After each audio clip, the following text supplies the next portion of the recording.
From the brutes, bad dudes, nerds are passionate about a lot of things. But there's one thing they love above all else, and that is correcting people. This is Axford.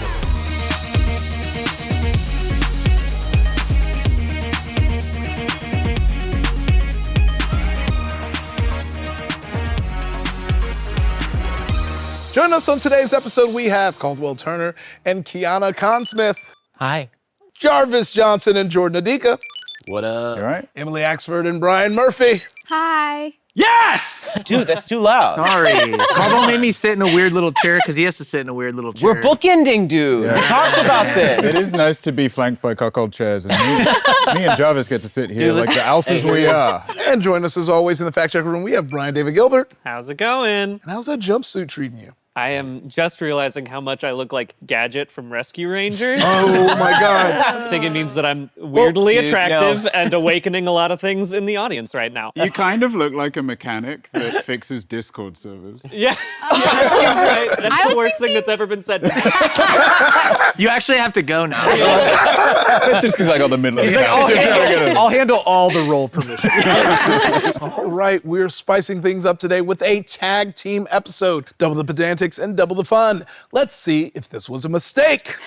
All right, I have here a stack of statements, and these are incorrect statements about properties that you know and love. It's up to you to figure out what is wrong, buzz in, and correct me. You must start all your corrections off with actually, or I can't give you the point. As a matter of fact, someone else can buzz in, say actually, and steal that point. That's fucked up. Yeah, I know. Let's start with our first statement.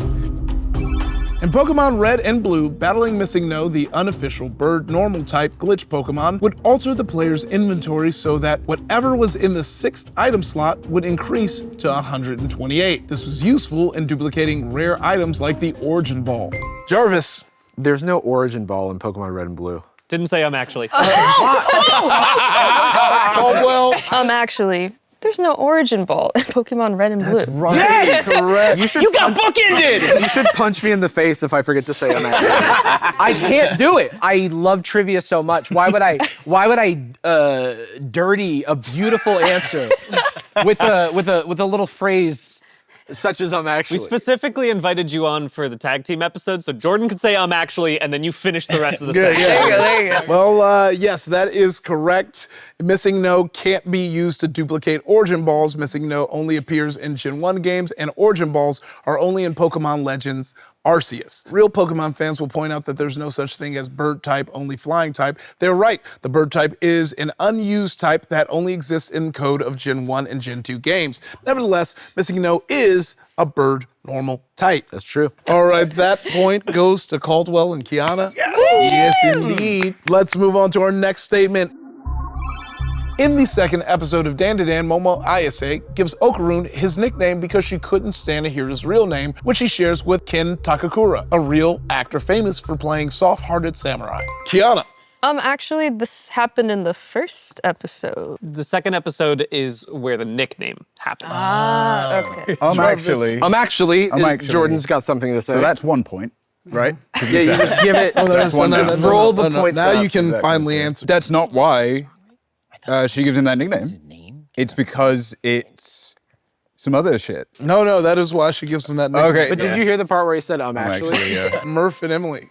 Oh, did we do it? Yeah, we did it. Actually, in the second episode of Dan to Dan, Momo Ayase gives Okarun his nickname because it's based off of a real actor famous for playing a hard-hearted samurai. That's good. You did find out what is incorrect. And I kind of almost want to give it to you because you're only wrong in such a small part, but you're right in the right goofy. She's earned as this, far really. Yeah. So She's earned this. I think I'm gonna give that one to y'all. See, because Here's the thing. I don't believe Ken Takakura has ever played any samurai. I will yes, double check but that. it was the thing before it that makes me, I know what you're saying, but I'm just saying that putting in samurai makes it wrong. Okay. Again, Yeah. that's Yeah. the Yeah. reason I why. don't think Okay, I know one so point. I'll give you each a chance to try and guess what kind of role it was. Jarvis? Actually, Ken Takakura played a military official. Incorrect. That's not what he's known for. Actually, he played a teen heartthrob. Also not the thing he's known for. So Ken Takakura is famous for playing gruff Yakuza, which is why what Mimosa is so drawn to. It starts off with how she's drawn to bad boys, That's and right. Ken Takakura plays the gruff Yakuza, and that's why hard-hearted. I was like, you're right. I was like, that is kind of hard-hearted. That's pretty good. Yeah. That's so a tough one. Yeah. that is a point for Yes, take it. Are you serious? Are you serious? No, they already got one. They got one off his scoop. They got one off his scoop. Come on. This is fair. I feel like I forgot all these facts because as soon as the shrimp man came on the scene, I'm just like, I need to know more about you. Yeah. You're where my heart is. Yeah, shrimp guy. Sorry, there's a shrimp guy. This is shrimp guy. He's a boxing shrimp man. He's great. It was like really cool because I was like, oh, I remember when everyone was talking about that shrimp that punches really hard. I'd beat its ass though. No shrimp ain't gonna beat me. I'll fry your ass up. Yeah, don't ever test me. That gotta pay money. He is packing. He's not a shrimp. Yeah, because he's underwater in the episode. Yeah. And then she kind of realized it's based off of, Is he it the wearing a mantis tie? shrimp? Mantis shrimp. Mantis shrimp. shrimp. Well, like he can transform into a mantis shrimp. So he has like a Okay. super powerful form where He he's a kind of mantis looks shrimp. like Pikachu. Because he's animated? No, he's yellow. He's got 2 pointed ears with little black stuff on the tips. And did I mention he's yellow? Actually, he is. Okay. I'd say he's, like dun colored at best, some sort of like sandy brown. Like a shiny Pikachu? This is more orange, but whatever. And that point is going to Em and Murph, and we're going to move on to our next statement. One of the core mechanics for the roguelike deck building game Balatro is its jokers. In fact, the creator had named it Joker Poker before publishing it. Each of the jokers gives your deck a unique effect and has its own name. The Gluttonous Joker targets club-suited cards. Even Steven and Audric Podrick target even and odd-ranked cards. And there's even a joker that simply adds a +4 multiplier named Joker. Actually, Even Steven is a Disney show, so. Yeah, dude. Even Yeah, Stevens dude. is a Disney show, but also a Joker. Actually, Disney is very litigious with their copyright, so I don't think they would allow even Steven to be a card in Balatro. We could reach out to them. I mean, we could just destroy this guy's life. It's true.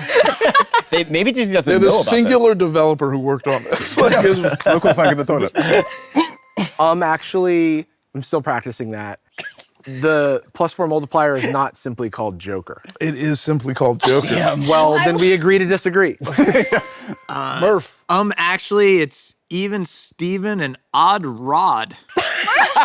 What? I don't know. I don't know what this shit is. So you are correct. Audric Podrick is not the name of the Joker that targets odd cards. Someone's got But to if get you more can- right or I'll but give if you one on can- a technicality. But if someone can say the name, it seems like on Todd. you are correct. We take 15. I locked in on the wrong name. Odd Todd is the name of the Joker that targets odd cards. Look, it's all good. We're all doing great. Everyone has 1 point. Yeah. Surprisingly enough, that was only our third statement. So we are going in with a tie into our next statement. That's here a we go. fan-submitted statement that comes from Poison Heart Frog on Tumblr. In a series of unfortunate events by Lemony Snicket, the devious Count Olaf uses a new disguise and false identity in each book as he attempts to steal the fortune of the Baudelaire orphans, Violet, Klaus, and Sunny. Actually, the Baudelaire orphans don't have a fortune that he's trying to steal. They do have a fortune that he's trying to steal. It's so long ago that I read that book. And the guy is First one. devious, to be sure. He is devious. Actually, the devious Count Olaf does not use a new disguise. Sometimes he reuses them. Oh, That is correct. No! Yes! You know he had to reuse them. It's a series of unfortunate events. There's a fucking bunch of them. You guys broke 2 points earned. It's not that he reused them, it's the fact that while he disguises himself in many of the 13 books in the series, he does not do it in every book. In the first book and books 9 through 12, Olaf makes no attempt to disguise himself and works against the Baudelaires while using his true identity. This is why I was confused, because I think I only read the first book. In that one, it's all new. Yeah. That guy is only And also, friendly. if just he read had a an new disguise, unfortunate how could he event. afford it if he's trying to steal a fortune because he doesn't have enough money? Yeah, I think, not to criticize the writing or whatever, he could just have killed the children. right? I think he tries to kill Tries a them. lot. Yeah. He tries to do that all the time. This guy's devious. Yeah, they're pretty Yeah. devious. I feel like whenever I hear the word Olaf, I just like picture the snowman so vividly that it like blanks Not on my devious. Well, that's one of his Yeah. disguises. He reuses it in Frozen 2 as well. Do you want to build a snowman as him commissioning a Wow, that's Yeah, the yeah. count all the time. All right, so that is a point for Murph and Emily, which brings us to our first shiny question of the game. Shiny questions, just like shiny Pokemon, are worth the same, but they're just a little bit different and a little rarer.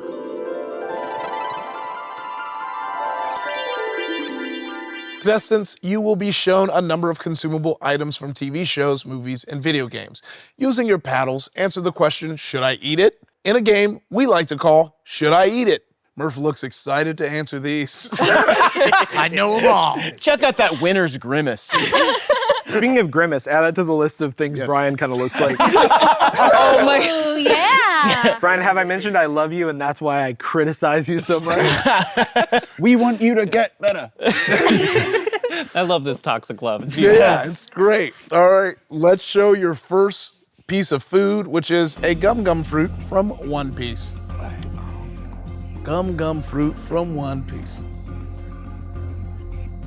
Okay, so everyone said eat it, and that is correct. That is a point for everyone. Yes. Gives you cool powers. Now let's check out this spread from Spirited Away.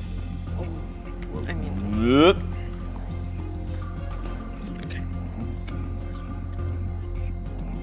Okay, everyone selected don't eat. That is correct.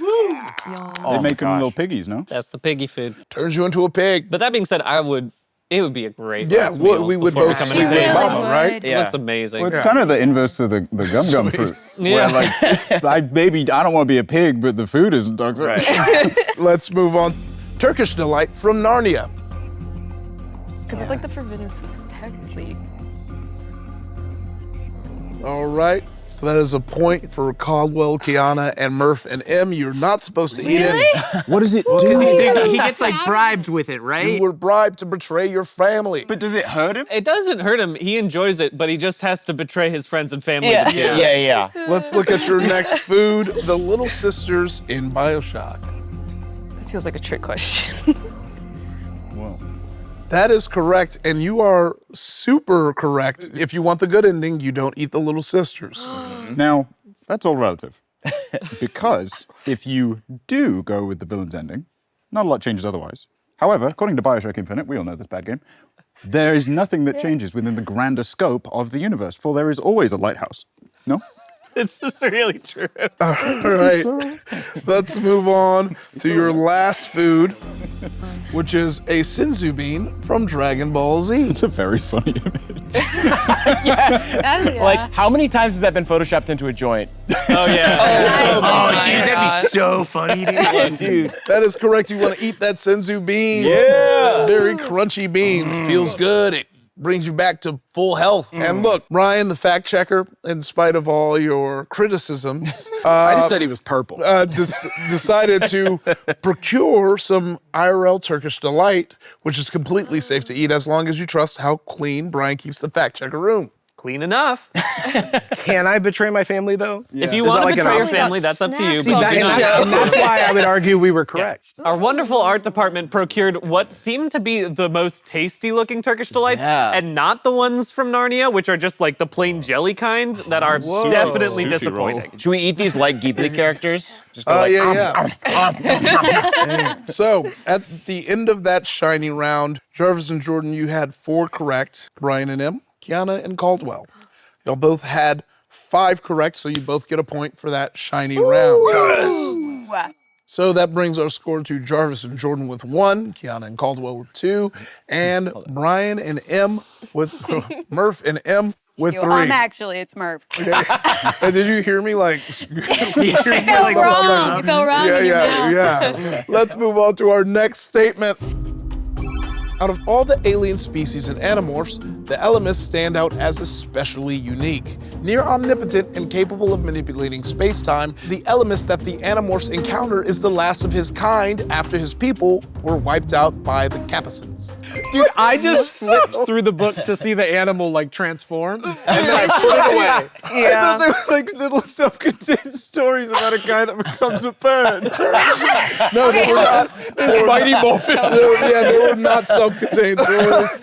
Kiana and Caldwell. Actually, I don't believe that it is the Capucins that wiped out the Elimists. In fact, I think that the Elimist is the only one of their kind. I think there's only one. I don't think it's a species at all. Okay. You are zeroing in on what is incorrect. Because I think the Capucins were the ones that were fighting the Pimalites, was that dog-like species that you find later in the book. I think this is so Scientology. it was the Capucins. Okay. So, but you were very close to zeroing in on what's wrong with this. Jarvis and Jordan? Actually, I was going to say that they're not omnipotent. Go for it. They're not omnipotent. They are omnipotent. Okay. Actually, Murph and M. they're not an alien species. They're like, they're gods. Okay. Are you mad at us? No, I'm not mad. Here's what I'm going to do, is you found out what's wrong, which is the fact that the Elimists is not a species. It isn't that they're gods. That is incorrect. So if these two can figure out what is specifically wrong with it. They are simply earth-dwelling beings that have somehow gained the ability to be the way they are. That is incorrect. Caldwell, Kiana. Actually, I'm trying to remember the lore here. I can't I'm tell if reaching he's back to like for real. Caldwell. No, he is. for real, He for is. real. He Yeah. knows. Are they like a computer simulation that like gained sentience and like now exists outside of their original programming? Incorrect. So that's going to go to So Murph sorry. and M. I'm so sorry. It's okay. The correction is the Elimist is actually his name, not his species. He is a Ketran who gained his godlike powers long after his species was wiped out. Oh, right. So that point goes to Murph and M, Wow. and we will move on to our next statement. The Danganronpa, Phoenix Wright, and Zero Escape series of video games are all part of the death game subgenre of visual novels, a type of choose-your-own-adventure thriller where characters are trapped in elaborate compounds and forced to kill each other in order to escape. Jordan and Jarvis. Actually, Phoenix Wright is a it's a choose-your-own-adventure thriller, but it's about a courtroom and it's about a defense attorney. Objection, that is right. That is correct. Wow. And Miles Edgeworth is a bitch. Actually, you could argue that there is a death in every case in Phoenix Wright, so I think that the title of Death Game would apply. And that is funny you should say that, Caldwell, because the correction is, while there are murders in Phoenix Wright, they are not killing games. So that is a point right. for Jarvis and Jordan. All right, let's move on to our next statement. Larian made quite a few changes to Baldur's Gate 3 between early access and its official release. One of the more notable changes was Will Ravengard, a party companion and member of the Blades of the Frontier.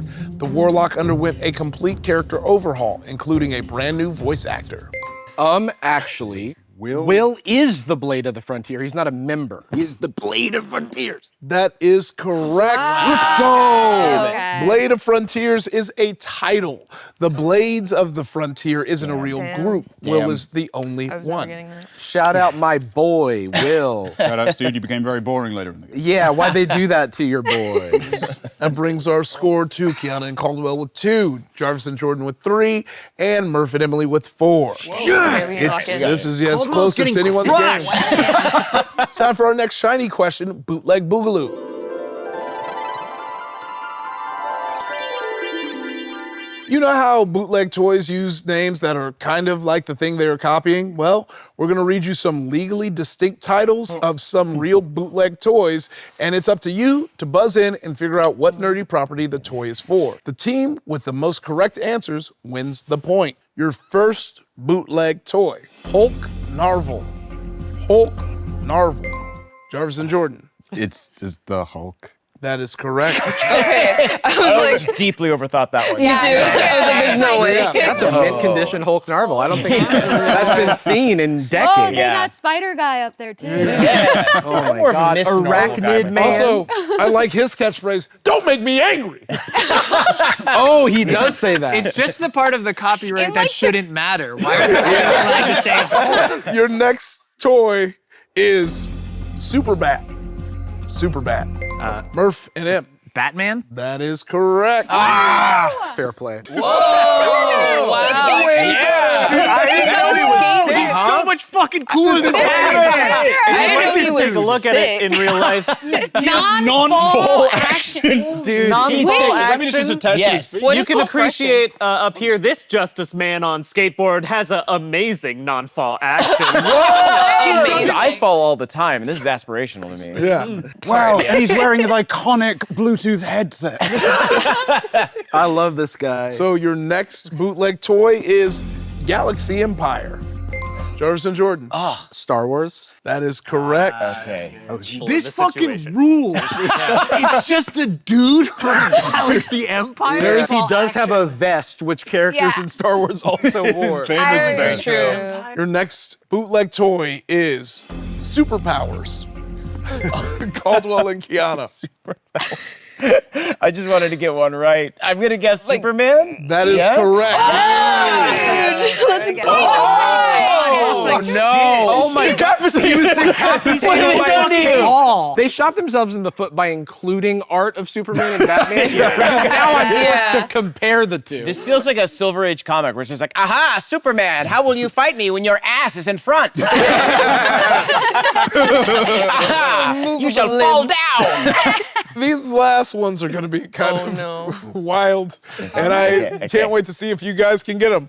First one is Amicable Herculean.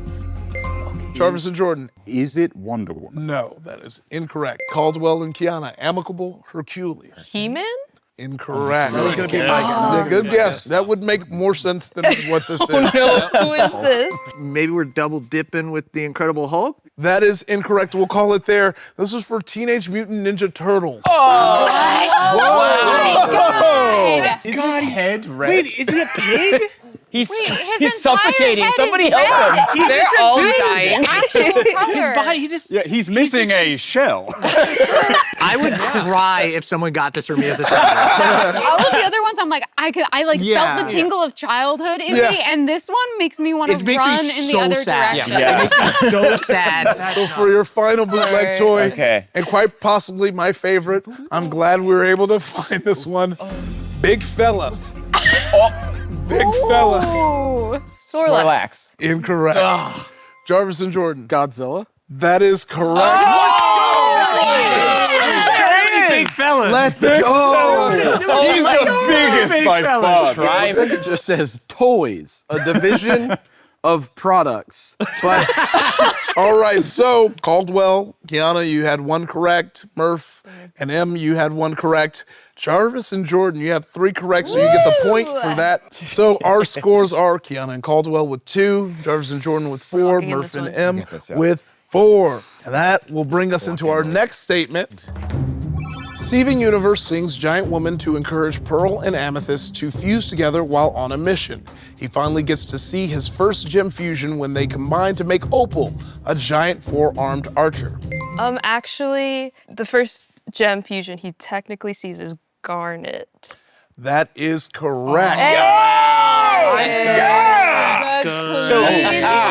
it is very impressive point. how eloquently you answered that. When you said actually so naturally as the first thing out of your mouth, I was like, wow. Some people are like built for this. Some people are like truly, it's like when you see an athlete like do a sport and you go, oh, as an average Joe, I could never. Yeah. Some people really are just amicable Herculeans. Right, that's what I'm saying. Yeah. All right, that is a point for Caldwell and Kiana. Woo! We will move on to our next statement. I don't have friends, I got family. Though Dominic Toretto drops this memified line in Fury 7, he's put family first since the very first film, back when he led heists on truck drivers hauling DVD players. As he says in The Fast and Furious, everyone's looking for a thrill, but what's real is family. Actually, they were VHS DVD player combos. Oh, I like that as a guess. Still a I do. DVD player. That's not what's incorrect. That's a guess. Jarvis our and honor. Jordan. Actually, I could be out of my gourd, but I believe he does not put family first in the first movie. Oh no, you're definitely out of your gourd. He's been about family since You know what? I was thinking of Riddick. Actually, he doesn't say that in the Fast and the Furious. He says it in one of the other films. I was gonna say Triple X instead. That is correct.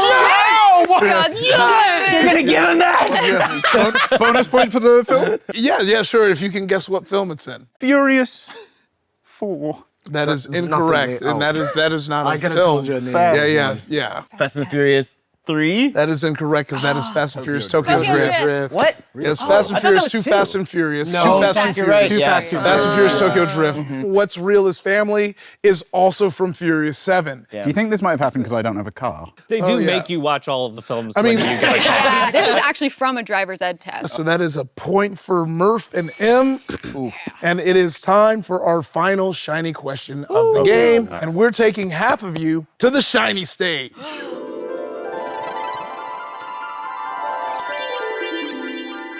You're here as a team, but how in sync are you? We will ask you to answer these next questions separately, and it doesn't matter if you both get the correct answer so long as you both have the same answer. What? Can you trust your teammate to have the same knowledge, or will you change your answer to match theirs? This is All right. drift compatible. And the team with the most matches will win the point. Your first question, Zelda is the princess of what kingdom?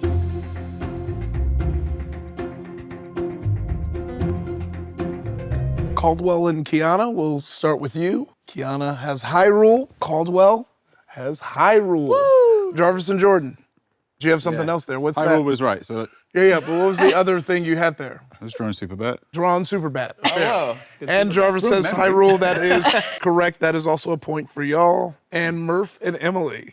And y'all both have Hyrule. That is correct. That is a point for y'all. Jordan, that's so funny. I drew Amicable Herculean on mine. Look at that. Can we take away points for that? Because that's actually not part of it. Oh, that means that they don't match. Zelda's not. That's not where she's from. She's not. Let's go into your next question. What is the most popular cartoon ever made?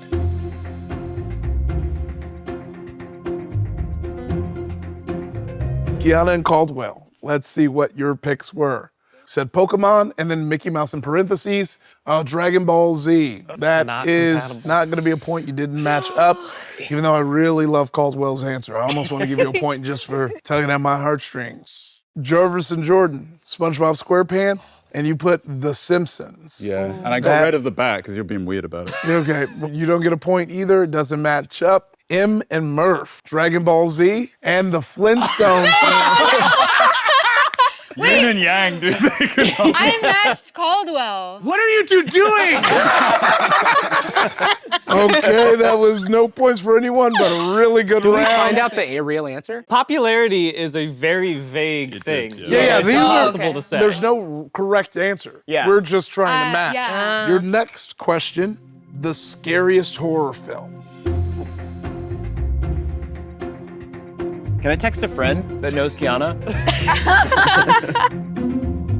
Murph and Emily, why don't you reveal? Lee says Chucky. Murph says Chucky. I'm so fucking scared of dolls. I'm so scared of dolls. I also just want to point out there is no such movie called Chucky. Jarvis and Jordan. Jarvis says Saw with a picture of Goku. Jordan says Hereditary with a picture of the Hulk. Kiana and Caldwell. What did you pick? Talk to me. Talk to Oh, me. that's a good one. Yeah. Hereditary, and you drew the head off. Yeah. That's so yes. That bit is quite funny. It's so funny. All right, so Murph and M get the point for that round. Your next question, who is the hottest character in Mortal Kombat?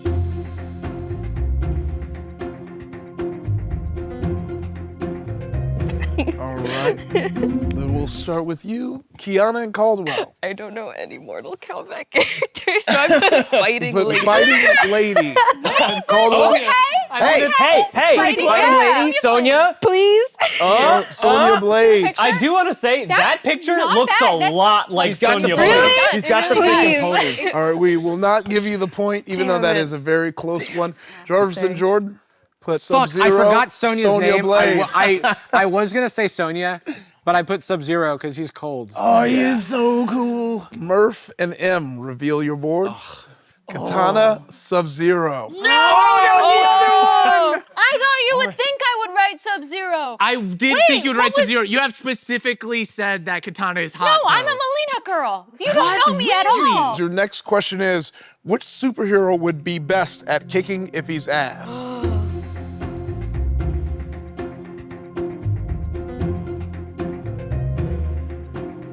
Murph and M, would you like to reveal your superhero? I just wrote down Murph's favorite superhero. I just wrote Goku. You didn't match that up? Let's see, Jarvis and Jordan. Put Black Panther, put Wolverine. Okay, Caldwell and Kiana. Okay, this is wrong, but I had a fun train of thought for it. Oh, Ant-Man. I like that train of thought. That's a great super bet. I put fighting lady again. But this time she's black. Yeah, I'm defeated by fishnets often. Let's go. Well, okay, Wolverine's wearing lingerie. This changes everything. All right, everyone come back to the couch and we'll tally up those points. At the end of that shiny round, Jarvis and Jordan, Kiana and Caldwell, y'all had 1 correct. Murph and Emily, you had 2 correct, so that point goes to you. Bringing our scores to 3 points for Kiana and Caldwell, 4 points for Jarvis and Jordan, and 6 points for Murph and Emily. Yes! All right. And now for our final statement, which as always concerns real life skills. The French paradox is a term that appeared in the 1980s. Despite all their cheese eating, the French have relatively low rates of heart disease thanks to their cultural consumption of red wine. A glass a day contains a healthy amount of resveratrol, a compound that has been proven to supplement heart health. Actually, it has not been proven that that supplement helps heart health. It's just speculation. That is correct. The red wine heart health argument is actually a myth, and some believe that the French paradox is an illusion due to changing dietary patterns and how the French collect health statistics. While some studies have found that resveratrol helped heart health in mice, there is no evidence that it applies to humans. Besides, an equivalent dose of resveratrol for humans far exceeds the amount found in a glass of wine. So, sorry, winos. Okay, but hear me out. You're an anamorph that can turn into a mouse. Okay. Now we're talking. Can you drink wine? Okay. Our final scores are Caldwell and Kiana with 3, Jarvis and Jordan with 5, and our winner for today, Murph and M with 6 points. Thank you all for playing, and thank you for watching. Join us next time for even more pedantic corrections here on Actually. I just want the record to show that if I hadn't forgotten to say I'm actually at the beginning, we would have been tied. And frankly, that rule's not And fair. frankly, that's how it should be. There he is. I trusted the no-fall action.